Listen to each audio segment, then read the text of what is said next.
Judges నిష్పాక్షపాతంగా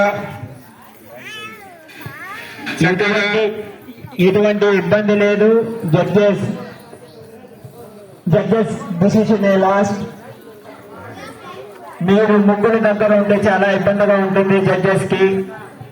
అందరూ దయచేసి సైడ్కి వెళ్లాల్సిందిగా కోరుకుంటున్నా. ఆల్రెడీ ఎవరు ముగ్గురు బాగున్నాయో ప్రతి ఒక్కరికి తెలిసింది. ప్రజలు ఆల్రెడీ డిసైడ్. మీ కష్టానికి తగ్గట్టు ఫలితాలు ఉంటాయి. జడ్జెస్ కూడా మా అంచనాలని నిలబెట్టాలని కోరి ప్రార్థిస్తున్నాము. ముగ్గురు జడ్జీలకి ఎవరు సలహాలు ఇవ్వబోతున్నారు? అడ్డం జరగాలండి. జడ్జెస్ ని ఫ్రీగా వదిలేయండి. ముగ్గురు 3 రకాల జడ్జెస్ ఉన్నారు. వాళ్ళతో ఎవరు మాట్లాడబాకండి. ఎటువంటి సలహాలు ఇవ్వాల్సిన అవసరం లేదు.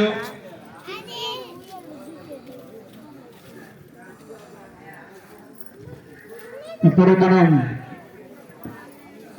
ముగ్గురు కార్యక్రమంలో పాల్గొన్నవారు ఒకవేళ గెలిచినా గెలవకపోయినా ఎటువంటి బాధపడాల్సిందే. మనం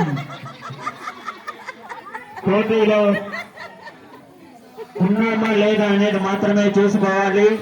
గెలుపోవటంలో అవంతా సహజం. మనకి ఈ రోజు ఓడిపోవచ్చు, రేపు గెలవచ్చు, ఈ రోజు గెలవచ్చు, రేపు ఓడిపోవచ్చు. అవంతా జీవితంలో సహజం. మనం అవన్నీ పాజిటివ్ గానే తీసుకొని జీవితంలో ముందుకు పోతూ ఉంటే మనకి విజయాలు వస్తూనే ఉంటాయి. ఒక దగ్గర పడిపోయామని ఇంకొక దగ్గర మళ్ళీ పడిపోతామని అటువంటి ఇబ్బందులంతా ఏమీ లేదు.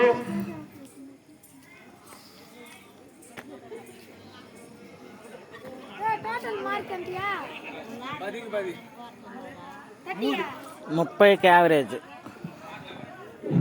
ఈనాటి శుభ కార్యక్రమానికి విచ్చేసిన మన చెన్నై దాసరి వెంకటేశ్వర స్వామి భక్తులందరికీ మరియు ఈ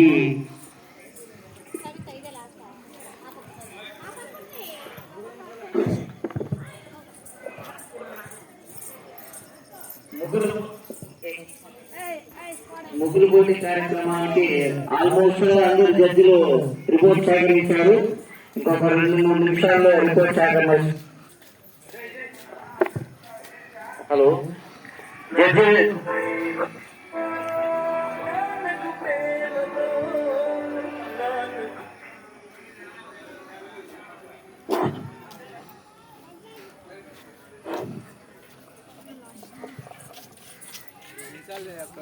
फर्स्ट इधर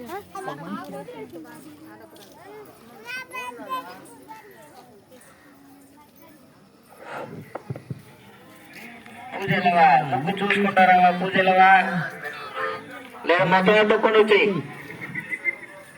హలో హలో. చెన్నేరి గ్రామం శనివారం తిరునాళ్ళు ముగ్గుల పోటీ.